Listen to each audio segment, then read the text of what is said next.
Great. Well, welcome and good evening, everybody. We're so glad that you're here. It's a beautiful spring evening. It's actually spring finally, so everybody's happy about that. It's almost graduation season, and so there's a lot of excitement and probably a little bit of nervousness going on for folks as these big transition moments come up. So we're super happy to have you here. I'm Colleen Quint with the Alfond Scholarship Foundation. We're the nonprofit that created the Alfond Grant program. And with me tonight is my good friend and colleague, Mila Tappan from FAME, the Finance Authority of Maine. FAME helps to administer the Alfond Grant and also administers NextGen 529, Maine's Education Savings Plan. So we are super excited, again, with the first of our Alfond Grant recipients getting ready to graduate in a few short weeks and head off to whatever path they might be choosing in the months that follow that. This is the first of two webinars that we're doing. This is a kind of a higher level one, just making sure people understand the basics about the Alfond Grant, how it can be used and things like that, how it relates to NextGen. And then later in June, we're going to have a second webinar. My colleague Kate Levier is going to be on that one with Mila, where we'll get into more of the nitty gritty, really explaining exactly how to access the funds when it comes time to disperse. So this is kind of helping you get ready, and then that'll help you get the dollars out the door. As you may have heard at the beginning, the webinar is being recorded. We're doing that so we can then put it on the website and people can access it later on. And as we get started, I want to encourage folks to use the chat feature on Zoom to list any questions. We'll save time at the end of the presentation for questions so that we can have a chance to engage with folks who have signed on with us tonight and make sure that you get good answers to the things you're wondering about. So with that, Mila, let's take a look at the next slide. So this is it says agenda, which seems like a really formal name for, a bit of time we're going to spend together this evening. But just so you kind of I like to think of it as a preview of coming attractions. Here are the kinds of things that we're going to talk about tonight. So we're going to start by doing a very brief overview of the Alfond Grant and of NextGen 529, just to make sure people understand what each of them is, because while there are a lot of connections between them, they are different things. Then we're going to talk about how the Alfond Grant and NextGen accounts can be used. We're going to talk about FAFSA reporting, everybody's favorite topic, the FAFSA. Mila is probably the leading expert in the state on the FAFSA, so we're super lucky that she's here tonight with us to talk about that, and then again, answer questions. We're going to talk initially about how to get ready. Again, more to follow in webinar number 2 and some next steps, and again, leave time for questions. All right, next slide, please, Mila. So the Alfond Grant, this is a picture of Mr. Alfond. So if you've been in Maine for a while, you probably have heard his name. He's done a lot of things for education and for students in the state and a lot of other things as well.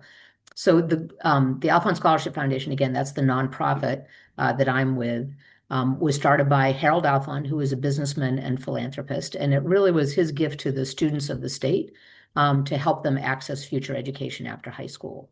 So if you have a student who was born in 2008, they may have been awarded the Alfond Grant for their future higher education expenses. And the next slide, we'll talk a little bit about the eligibility for it. So we invest $500 at birth, and we do it in 2008. It was a pilot program at Maine General Hospital in Waterville. And if a baby was born at Maine General Hospital in Waterville in 2008, and somebody opened a NextGen 529 account for them by their first birthday, we awarded that child a $500 Alfond Grant, which, by the way, is now worth well over $2,000. And then from 2009 through 2012, we expanded statewide, and that $500 Alfond Grant was made available to every baby born a Maine resident. Again, if a 529, a NextGen account was open for them by their first birthday. Beginning in 2013, we started awarding the Alfond Grant automatically with no requirement about opening an account. So folks on the call tonight may have a child who was born in 2008. You may have or you may have a child born in 2009 or 12, or maybe even 2013. So hopefully the information we're about to share is of interest and help to all of you. Next slide, please. And this is where I turn it over to Mila, who's going to then talk a little bit about NextGen 529. Go ahead, Mila. Thank you, Colleen. Yes, so what is NextGen 529? NextGen is Maine's 529 education savings plan that many Maine families use to save for higher education and training expenses.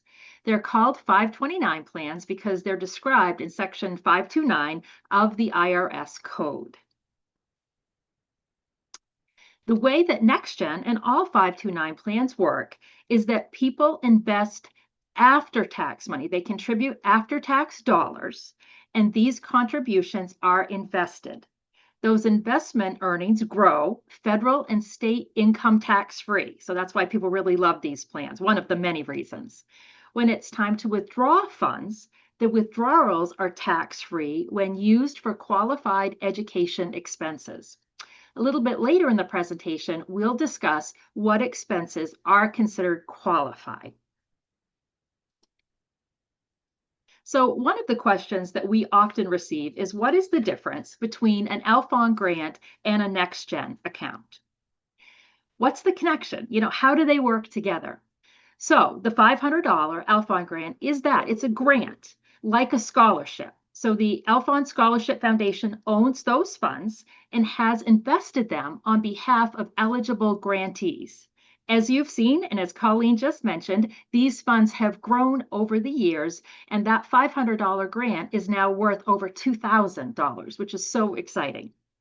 Given the initial design of the Alfond Grant program, if your child was born in 2008 and has an Alfond Grant, that means that you or someone on behalf of the child opened up a NextGen account by that child's first birthday and named them as the beneficiary.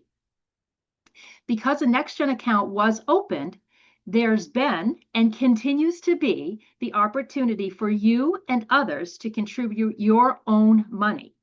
Additionally, when contributions were made or are made in the future, there's the potential to earn Maine matching grants. Maine matching grants, which we'll review on the next slide, are owned and invested by FAME on behalf of your student. And what's cool is that once the NextGen account was opened, the Alfond Grant is actually linked to the NextGen account. So what does that mean? What it means is that when you review your NextGen statements or you go online and look at your NextGen account, you'll potentially see 3 buckets of money. One with your contributions and earnings, which might be invested in a couple of different types of funds, and then a second bucket for the Alfond Grant, and then a third bucket for the Maine matching grants. So when you're looking at your NextGen account, you'll be able to see the value of your NextGen contributions and earnings, your Alfond Grant, and your Maine matching grants all in one place, making it a whole lot easier to keep track of these amazing savings opportunities. So now let's talk a little bit about Maine's matching grants. So, the Alfond Grant's a fabulous place to start, and then there's some additional grants that can just make it that much easier for people to save for higher education. There are currently 4 matching grant programs available. The first is the initial matching grant. Now, this isn't available to your student's account because it's already open, so it's not something you can go and take advantage of now. But I always like to share that 529 accounts are available to older students and adults like you as well. So it's something that you could take advantage of for yourself if you wanted to. When a NextGen account is opened with $25 and either the account owner or the account beneficiary is a Maine resident, a $100 initial matching grant is awarded. Only one initial matching grant is available per beneficiary, though. So you could have multiple NextGen accounts, but there can only be one matching grant awarded because it is per beneficiary. So the first person who opens up an account and claims that initial matching grant, that's the one time that beneficiary can receive that particular grant. Another one-time grant is the $100 automated funding grant. When you set up and make 6 consecutive automated contributions via payroll deduction or from your checking account or your savings account, you'll become eligible for this $100 grant. This one is also one per beneficiary. Our newest grant is the one-time $100 financial wellness activity grant. FAME partners with an organization by the name of Enrich, which provides free online financial education. This tool is available for free to all Maine people, and we want to be sure that people are taking advantage of this great opportunity. If the NextGen account owner completes 3 online courses through Enrich and shares their completion certificates, they are eligible for a $100 grant, which is also one per beneficiary. But if you have another NextGen account for a different beneficiary, so maybe you have multiple children, you can do 3 more courses and become eligible for another $100 grant for that other beneficiary's account. And then last but not least, we have the Next Step Matching Grant. This grant, which is also one per beneficiary, is available each year, not just one time. So that's super exciting, I think. How it works is that at the end of the calendar year, the account is reviewed to see how much money was contributed. Those contributions are matched at 30 cents on a dollar up to a maximum grant of $300 per year. It doesn't matter who makes the contributions to the account, and you can continue to contribute to that account so you can receive this grant even while your student is enrolled in higher ed and even while you're taking withdrawals. I know I have my own kids, I have been through this process, and I just think that this part is really exciting, and every little bit can really make a difference when paying for higher education. So now that we've talked a little bit about, the different types of programs, let's transition and talk a little bit about what the funds can be used for. Now that you're here at this point, or very soon going to be at the point where you're ready to use the funds, let's talk about what those qualifying expenses are. So we're going to talk about each of the 3 buckets of funds, as it's a little bit different for NextGen contributions and earnings, for the Alfond Grant, and for the main matching grants. But let me start by saying that funds from all 3 buckets, again, your contributions and earnings, the Alfond Grant, the main matching grants, they can all be used for what I kind of think about as traditional higher education expenses. That includes tuition and fees and books and supplies, and even room and board if the student is enrolled at least half-time. Funds can be used at public schools or at private schools, in-state, out of state, even out of the country in some cases. The key to being an eligible institution is that the school has to be approved by the U.S. Department of Education to receive federal financial aid funds. If the school qualifies to receive federal financial aid funds, then they are considered an eligible institution. Additionally, 529 funds can now also be used to cover expenses for registered and certified apprentice programs, for things like tools, for example, or for recognized post-secondary credential programs. So that's really exciting because there's a lot of opportunity to use these funds in multiple ways. It's not listed on this slide, but 529 funds can also be used for some K-12 expenses, to repay education loans, and even potentially to be rolled over into a Roth IRA after 15 years. Though I'm guessing most of you who are here tonight are planning to use your funds for the expenses probably that are on this screen. Just wanted you to know about some of the additional options. Now I'd like to turn it back to Colleen so she can talk a little bit about using the Alfond Grant. Thanks, Mila. A lot of moving parts here, so that's why we're offering this webinar to help folks track it out. We have a handy-dandy chart coming up in a couple of slides that'll help you track some of the things that Mila was just talking about. But specific to the Alfond Grant, so this program was founded by Harold Alfond with a vision that it would create opportunity for Maine kids to pursue post-secondary pathways of a variety of sorts. And that by creating a more educated workforce for Maine, it would help to ensure the future prosperity of the state. So the focus of the and I say that so that you understand, the focus of the Alfond Grant is on education after high school. And again, qualified higher ed expenses and eligible institution and recognized credential programs are all the things Mila just said. So it can be the public university, private colleges, the Maine community college system. It can be used for apprenticeships, for certification, from industry credentials, which is brand new actually just this year. So it's exciting that there are so many pathways that are supported.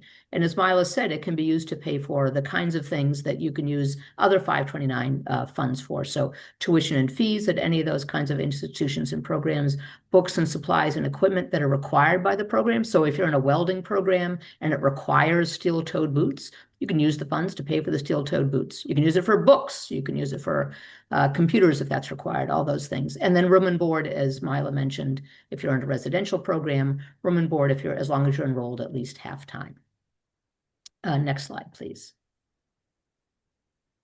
The other thing about the Alfond Grant is, as Milo was just saying, there are these kind of 3 or 4 different buckets, right, within the NextGen account that you might hold. So they're your own funds, the Alfond Grant, which is kind of linked over in, and then the FAME matching grants, which are also linked in. We really want to encourage you to use the Alfond Grant first. We have a requirement that's unique to our program that the grant must be used by the student's 28th birthday. So 10 full years after high school. So lots of time to explore and do a lot of different things. Not everybody continues education 2 months after they get their high school diploma. We certainly understand that. But we keep it for that student until they're 28. If they don't use it by then it will actually be forfeited and rolled back to the foundation, or we'll use it for the next batch of babies. But we don't want students to miss out on that. So if when you're doing the withdrawal, you want to make sure you use those Alfond Grant funds first, so that they're then taken care of and you don't have to worry about them not being there later on. And the other thing is just important to know, because we have had some families ask about this, the Alfond Grant can only be used for the original recipient, that child born in 2008 at Maine General Hospital for whom a NextGen account was opened, or child, whoever was the original beneficiary of the Alfond Grant has to be the person for whom the grant is used. It can't be transferred to a sibling or other family member. That's a place where we're a little bit different than the NextGen account, which can be, you can change the beneficiary. So the way that I like to think of it and often describe it is, we have one big account, the Alfond Scholarship Foundation. We have one big account for all the babies who are now 18 and no longer babies. I get that. And then you, if you've opened a NextGen account, that's your own account that you have full control over. But for our program, it has to be used by the 28th birthday, and it can only be used by the original recipient. Mila, I think it goes back to you now. Sure does. So now we're going to kind of flop back and talk a little bit more about NextGen 529 and what it can be used for. So as previously mentioned, contributions and earnings, that's your money. Colleen was just talking about, it's money that you have control over, can be used for some K-12 expenses, including tuition and fees, as well as for repaying education loans, even for a sibling. So in the case that you had some leftover money, you could use that to pay off those those student loans. A common question we receive is, what happens if the student doesn't pursue education after high school? Your kids are at that point and you're here tonight, so you're probably, have a pathway in mind. But we do want people to know that there are multiple options available if the student doesn't immediately, especially, pursue higher education. And that first option is to do nothing, to just hold tight. With the NextGen funds, your contributions and earnings, there isn't an age limit as to when those contributions and earnings must be used. Sometimes it does take a little bit of time to figure things out and to know what the right plan is for education and training. So one option is just to hold tight. Another option is to transfer contributions and earnings, your money, to another family member, like a sibling or a parent, a child, nieces, nephews, cousins. It's pretty expansive who you can transfer those funds to. Like with anything, there is some paperwork and some things that need to be done to make that happen, but that is also an option that is available without losing that tax advantage status that these accounts have. A third option is to roll unused contributions and earnings into a Roth IRA for that student. And this is relatively new. We had some big changes that came several years ago, but maybe 3 or 4, and then a bunch last summer as well. So this was in the early 2020s. So this option to roll contributions and earning into a Roth IRA, it has to be for that student specifically. And there are some limitations, like the account had to be open for 15 years, but it is a newer option that's available. So we wanted you to know about it. Just sometimes gives you that extra peace of mind as you're investing. And when it comes to your contributions and earnings, again, you always have the option to withdraw these funds and use them however you would like. If you were to do that, you would need to pay taxes on the earnings as well as a 10% penalty on the earnings. But this doesn't apply to your contributions because your contributions you put in, you'd already paid taxes on that. So this is one other option that does exist. So hopefully you've got a plan for your money, but even if you're not exactly sure, know that there are multiple options that do exist. So now let's talk a little bit about the matching grants, the main matching grants. So again, we've talked about our buckets, right? We've talked about 529 contributions and earnings. Colleen talked about the Alfond kind of bucket and what those funds can be used for. And we know this is a little bit confusing. There is a chart coming up that's going to kind of outline this and make it a little bit more visual. But as far as the main matching grants, I mentioned at the beginning that the Alfond grant is treated like a scholarship. For all intents and purposes, it is a scholarship. And the same is true for main matching grants. These funds are currently a little bit more limited, though, when it comes to usage. And this could change going forward. But for right now, these funds can be used for those traditional expenses that I talked about: tuition, fees, books, supplies, and even room and board if the student is enrolled at least half time. Now, the funds can only be paid to or sent to that eligible institution and cannot be used, for example, for apprenticeships or post-secondary credentials through non-approved higher education institutions. So at the moment, again, the use of main matching grants is a little bit more restrictive, but it is available for all of those traditional expenses. So as we talk about these things, and we have the presentation in June, and we talk about dispersing funds and requesting funds, which funds you want to use when. You'll want to keep some of these things in mind, but we will talk about all of these in that session in June.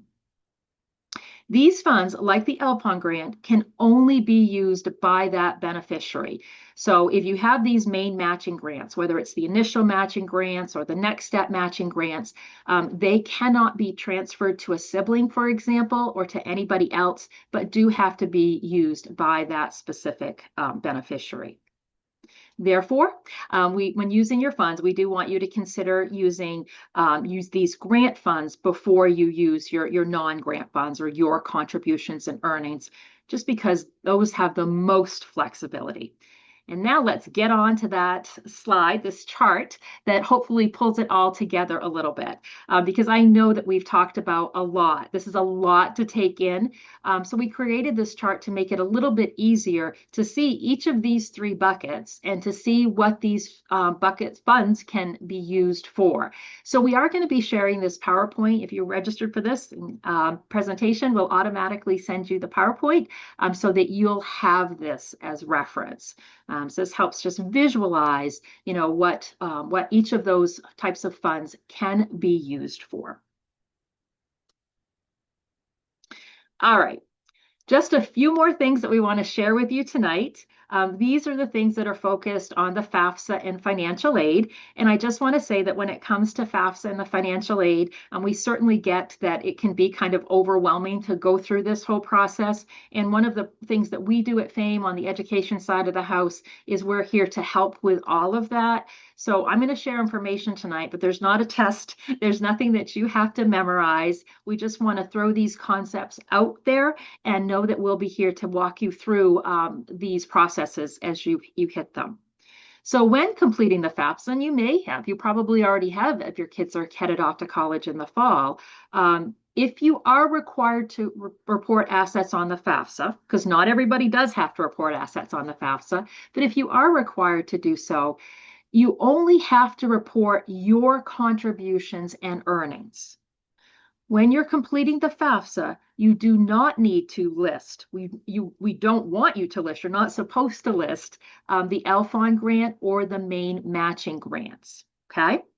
Additionally, even when you're listing your funds, your contributions, and your earnings, you're only going to list the value that you have in the account that's for that specific child for whom you're completing the FAFSA. So this was a fairly recent change. So for example, you will not, if you have multiple kiddos, I have Alex and I have Noah, and when completing Alex's FAFSA, I only list the value, the contributions and earnings in his account that he's the beneficiary on. I wouldn't list any of Noah's account when on Alex's FAFSA, then flip-flop it for Noah, okay? So you only list the contributions and earnings for that student for whom you are completing the FAFSA. Now, because you don't actually own the Alfond grant or the Maine matching grant, they are dedicated towards your child, but the Alfond grant, the Alfond Foundation owns the Alfond grant, FAME owns the Maine matching grants.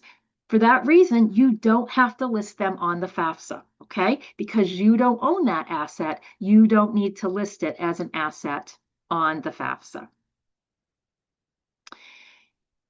Now, instead, what you are going to do is you do need to report to the financial aid office at whatever school your child decides to go to, the Maine matching grant and the Alfond grant as a scholarship in the year that it is used. Okay, so if you use the Alfond grant or Maine matching grants for this upcoming year, then you'll want to report those to the financial aid office. And again, this is the sort of thing we're going to talk about in more detail in the June presentation. Now, I'm sorry to do this, but I'm going to get a little bit into the weeds, but as if I haven't already, right? But we want you to let you know that when scholarships are used to cover tuition, fees, books, and supplies, scholarships are not considered taxable income, okay? So when I'm talking about scholarships being used for these purposes, I'm talking about the Alfond grant, I'm talking about Maine matching grants, but I'm also talking about all of those various scholarships that your student might be awarded at high school graduation or maybe has already been awarded, okay? When those scholarships are used for tuition, fees, books, and supplies, they are not considered taxable income. However, if they are used for room and board, because again, if the students enrolled at least half time, they certainly can be used for that purpose. They, in some cases, can even be used for other educationally related expenses. But anything beyond tuition, fees, books, and supplies, it is possible that they will have to claim the value of those scholarships that pays for those other expenses as income and may potentially have to pay taxes on it. Of course, there's a lot to do with this because it depends on, how much your student earned in other places and all of that. But what the point is of this third bullet is if they are required to report their scholarships on their income tax, what they're going to want to do when they file their FAFSA down the road is they're going to want to be sure there's a question on the FAFSA that asks if they had any scholarships. And if they did have scholarships that were included in their income, okay, so paid for like their room and board, then you'd want to list those on the FAFSA. And the reason that you would want to list them on the FAFSA is because you don't want them to be factored in when determining financial aid eligibility. So it's a good thing that you list them on the FAFSA because that way they won't be counted when determining your eligibility for the upcoming year. All right, that was a lot, I know. So again, we'll go over this again in June, but we just needed to, get that information out there to you. So how will you know what you have to report as scholarships to the financial aid office? And how will you, keep track of all of this? So what you're going to want to do, so this is a picture of what you see if you log in and if you have a direct account and you look at it online, you're going to see these three buckets that I keep talking about tonight. You're going to see, your Alfond grant, you're going to see your Maine matching grants, and then in this case, all of the person's contributions and earnings are in a next gen savings portfolio. Sometimes people have them in a couple of different accounts, okay? So when you go to take your withdrawals, you're going to want to figure out where do you want to take your withdrawals from. And if you do take them from the Alfond grant or the Maine matching grant funds, then you are going to want to make a note of that because those amounts will have to be reported to the financial aid office. So as I keep repeating, just keep in mind that we're going to have that presentation on June 30th, and we're going to focus on dispersing, requesting, reporting funds, and all of that. So don't get caught up in all of this tonight because we'll go through that in much more detail in June. For now, though, what we do want you to be focused on is getting prepared. So we want you to start by logging into your NextGen account dashboard. Maybe this is something you do on a regular basis, but if you haven't for a while, we'd love to have you log in. And we want you to review your contact information and to make sure that it's up to date for both the account owner and the student beneficiary. This is really, really important. If you're being sent information, you want to be sure that you're receiving information so that you know what you need to know, okay? We're going to start communicating. We've already been communicating with you a lot. We're going to start communicating on some other topics. So it's super important that we have your up-to-date contact information. Another thing that we'd like you to do is to review your total account value. So as we mentioned at the beginning, because you have a NextGen account, because your Alfond grant is linked to that NextGen account, as are your main matching grants, we want you to log into your Alfond account where you'll see all of those funds. So you'll be able to get a sense of what is the total value. And if you haven't done this for a while, you, I think, are going to be really pleased because what we're seeing is that, account values have really increased, both in terms of the investments, but when people are adding in their own money and continuing to contribute and get the matching grants on top of that, all of this is really adding up in many cases. Next, if you haven't already had a conversation with your student regarding the money available for their training and education and their ultimate career pathway, now is a great time. Those conversations can be incredibly powerful and motivating, and it's just really important to talk about what the options are because they are so varied now. There are so many great options available, and students aren't locked in. They can change their minds. As my oldest son used to say, it's like, starting an essay and you rewrite and you revisit periodically. And that's always going to be important. But just having that conversation is really, really critical. And Mila, if I could Yes, jump in for just anytime. 1 second on the last side, just to reinforce what Yeah. you're saying here, that doing something now, doing these little things like logging into the account, making sure you remember your account number and your password, making sure your contact information is up to date. When it comes time to request the funds to be dispersed, it will make it so much smoother and easier.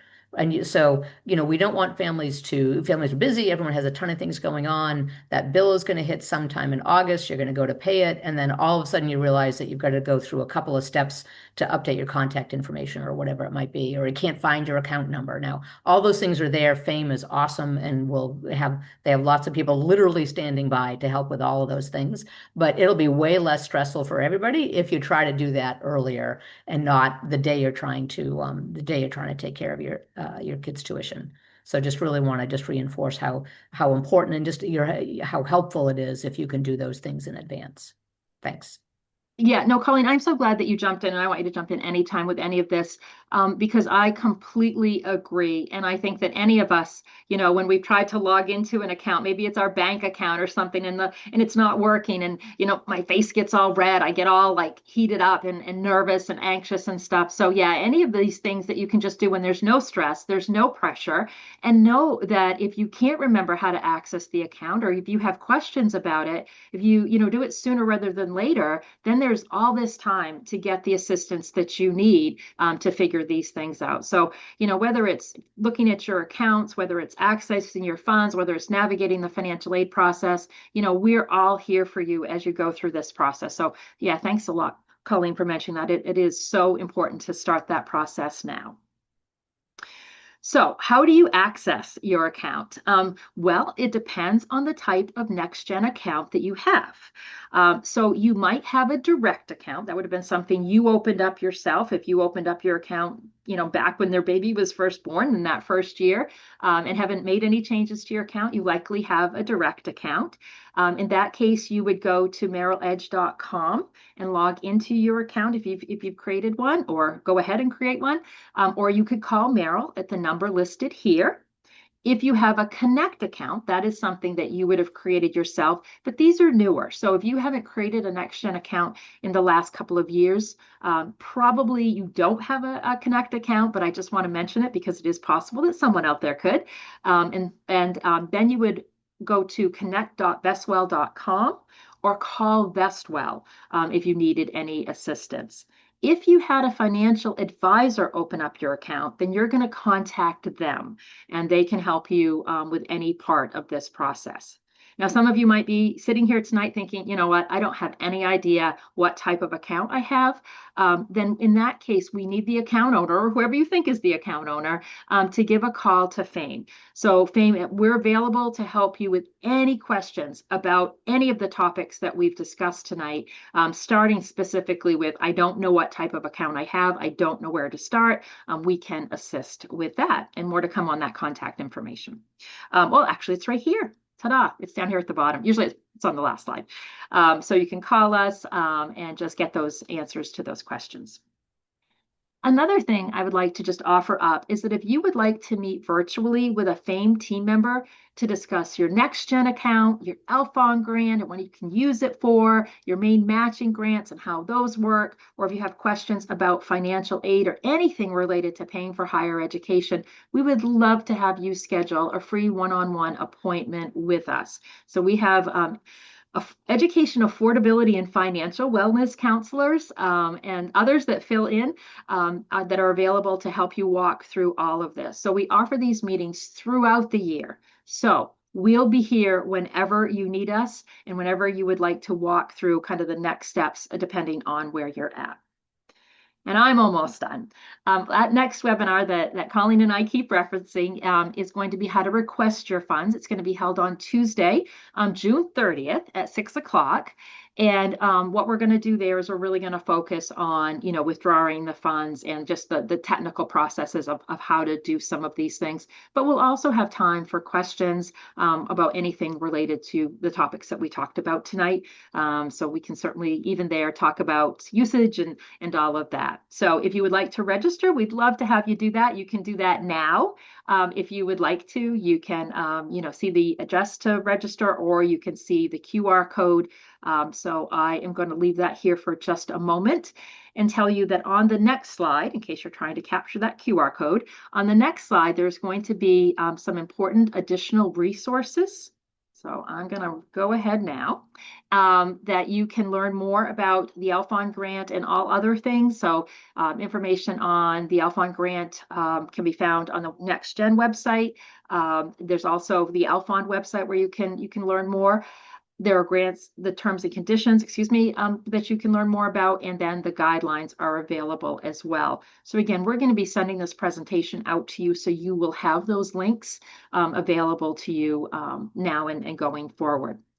Last but not least, we have all of the disclosures that go along with investment accounts. So you can review those disclosures when you receive your copy of the presentation, because unless you're a speed reader.